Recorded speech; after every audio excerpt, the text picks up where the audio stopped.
Hello, welcome to the Daily English News program on Azərbaycan Televiziya with the major developments of the day. I'm Gülər Hətamova. On November 5th, President İlham received Secretary General of the Cooperation Council of Turkic-speaking states, Bağdat Amreyev. Pointing to the upcoming summit of the Cooperation Council of Turkic-speaking states, the sites noted that the event would contribute to strengthening of cooperation between the member countries and hailed the excellent organization of the summit in 2019 under the chairmanship of Azerbaijan.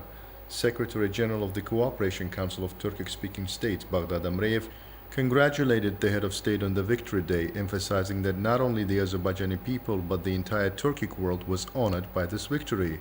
President İlham thanked for the congratulations. The head of state hailed the support of the Cooperation Council of Turkic-speaking states and personally Secretary General Bağdat Amreyev for Azerbaijan's just cause during the patriotic war.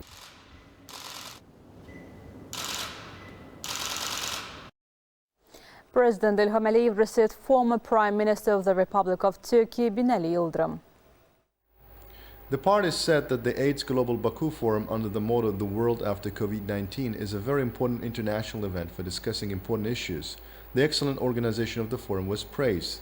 The sides noted that the participation of many distinguished guests in the forum despite the pandemic showed interest in this event in Azerbaijan. They expressed confidence that the forum will contribute to the expansion of international cooperation.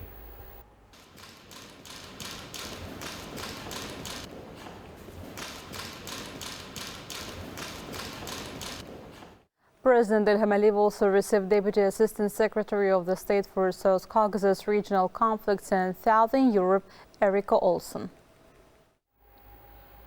In the course of the meeting, the sides noted that next year will mark the 30th anniversary of the establishment of diplomatic ties between Azerbaijan and the United States, that there are long-term and successful partnership relations between the two countries and fruitful cooperation in the energy field. It was noted that the United States is interested in expanding relations with Azerbaijan. During the course of the meeting, the sides noted that there were new opportunities for regional development and cooperation and exchanged views on prospects of cooperation. According to the press service of President November 5th, President of the Republic of Azerbaijan, İlham called President of the Republic of Uzbekistan, Shavkat Mirziyoyev, on the inauguration day. At the beginning of the conversation, President of Azerbaijan sincerely congratulated President of Uzbekistan on his convincing victory in the presidential election and wished him success in his activities aimed at ensuring peace and prosperity of the Uzbek people. The Uzbek President also sincerely congratulated the head of state and the people of Azerbaijan with the upcoming Victory Day and extended his wishes for peace and progress. The head of state thanked for the congratulations. During the conversations, the side discussed topical issues of strengthening the Uzbek-Azerbaijani strategic partnership and expanding multifaceted cooperation.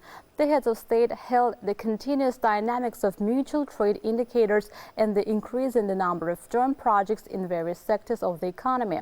The launch of car production in the city of Hacı Kabul this year and the projects in the fields of agriculture and silk production were underlined as examples of successful cooperation. It was noted that this national industrial exhibition of Uzbekistan will be held in Baku next month. Preparations are underway for the next meetings of the Intergovernmental Commission and the Business Council. The sides also discussed the collaboration in the field of transport and communication as well as the resumption of flights between the capitals. They stressed the importance of holding joint cultural and humanitarian events in Uzbekistan and Azerbaijan on a regular basis. The presidents exchanged views on most important aspects of regional cooperation, including the agenda of the upcoming summit of the Turkish Council. The schedule of high-level meetings was reviewed. President İlham signed an executive order on awarding servicemen of the armed forces killed in combat operations for the restoration of the territorial integrity of Azerbaijan. According to the executive order, 136 people were awarded the Azerbaijani flag order, 165 people were awarded the third degree Rashadat, 28 people were awarded the third degree for service to the motherland orders, 5 people with the medal for the motherland, 7 people with the medal for bravery, 7 17 people brave warrior, 1 person for distinguished service, 143 people for the liberation of Sogovoshan, 27 people with the medal for the liberation of Jabrail, 31 people for the liberation of Khojavand, 131 people for the liberation of Fizuli, 19 people for the liberation of Gubadli, 52 people for the liberation of Shusham, 30 people for the liberation of Kelbejar, 3 people for the liberation of Agdam, 10 people were awarded medals for the liberation of Lachin. Armenia must come to terms with the fact that the situation in the region has changed. The country must abandon the territorial claims to Azerbaijan, said Assistant to the President of Azerbaijan, head of the Foreign Policy Department of the Presidential Administration, Hikmet Hajiyev, speaking at the conference 44-Day Path to Victory organized at Ada University. Azerbaijan is ready to establish peaceful relations with neighboring Armenia, provided that both countries recognize the sovereignty and territorial integrity of each other. The Nagorno-Karabakh conflict has already ended. Karabakh is a matter of our internal policy. Armenia must come to terms with the fact that the situation in the region has changed, and this country must abandon its territorial claims against Azerbaijan. It is necessary to restore relations between the two countries. We call on the entire international community to take steps in this direction. Within the framework of the 8th Global Baku Forum, another panel discussions took place. Moderated by the former U.S. Ambassador to Azerbaijan, Robert Sekuda, a panel session was held on the topic Combating Global Climate Change and Meeting Global Energy Needs. How can both problems be combined? The need to abandon selfish approaches in the world and focus more attention on the environment was emphasized. Minister of Energy Parviz Shahbazov, who represented our country in the panel discussions, noted that Azerbaijan supports all global requirements for climate change and at the same time proposes its own solutions. The importance of cooperation to prevent climate change was emphasized.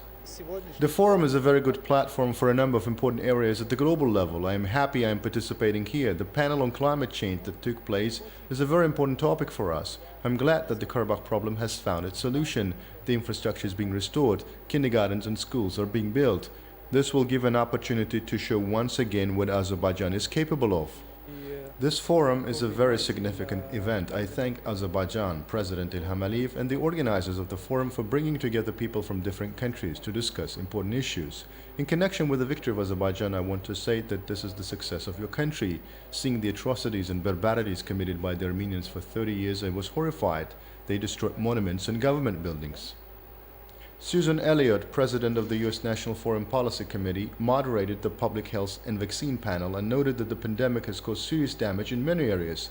The global platform should be created and all the efforts joined to tackle this issue. It is understandable that each state first takes into account its own citizens, but equal access should be ensured for citizens of different countries, and cooperation should be established in this direction.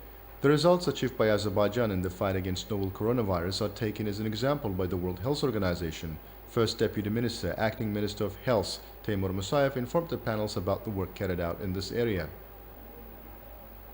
Today, we don't only talk about safety of nations and countries, we also consider economic safety of the global world. We see that global safety is not as it is.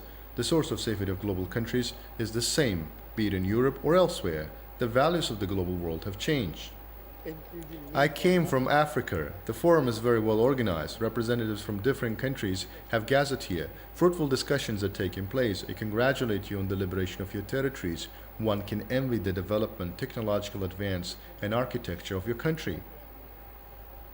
The forum is attended by high-ranking representatives from more than 40 countries, former heads of state and government, representatives of international and non-governmental organizations, and other distinguished guests. The exhibition conference entitled 44-Day Victory Path was organized at Ada University. Participants of the event commemorated the memory of our martyrs. The state anthem was performed. Rector of Ada University, Hafiz Pashayev, stressed that a year ago, under the leadership of the victorious Supreme Commander-in-Chief President Ilham Aliyev, the Azerbaijani army, restoring historical justice, put an end to the 30-year occupation. Foreign Minister Ceyhun Bayramov said the Azerbaijani army, having shown great heroism and and courage, wrote the most glorious page in history. Armenia must accept that the situation in the region changed. This was stated by Assistant to President of Azerbaijan, Head of the Foreign Policy Department of the Presidential Administration, Hikmet Hajiyev. Member of Security and Foreign Policy Council under the President of Turkey, Çağrı Erhan, Editor-in-Chief of the Russian magazine National Defense military expert Igor Karachenko, and others congratulated on the glorious victory. It was emphasized that new realities have been created in the region and Armenia must accept it. We have gathered here to celebrate and congratulate our people and our army under the leadership of the Supreme Commander-in-Chief, President Ilham Aliyev, on the first anniversary of the liberation of our lands from the occupation. November 8th, the Victory Day of Azerbaijan, led to a radical change in regional policy in the South Caucasus after the signing of the statement on November 10th. The doctrine of the national security of the Republic of Azerbaijan has also fundamentally altered. From the first days of independence, the key topic on the national security agenda of the Republic of Azerbaijan was precisely the occupation of the Azerbaijani lands and the fact of aggression. The Azerbaijani army, under the leadership of the Supreme Commander-in-Chief, restored historical justice, international law, put an end to almost 30 years of occupation. Taking this opportunity, I would like to express my deep gratitude to the Supreme Commander-in-Chief, President Ilham Aliyev, who united our entire people, our society, in the name of the supreme goal. 2,440 more cases of coronavirus infection have been recorded in Azerbaijan, while 2,016 people have recovered and discharged from the hospital and 26 patients died. The overall confirmed cases in Azerbaijan have reached 542,150 with 503,524 recoveries and 7,208 deaths. The number of active infections is 31,418. To detect infection cases overall, 5,256,832 tests have been conducted in Azerbaijan. The task force under the Cabinet of Ministers reported. That was all for the day. Thank you for being with us. Goodbye.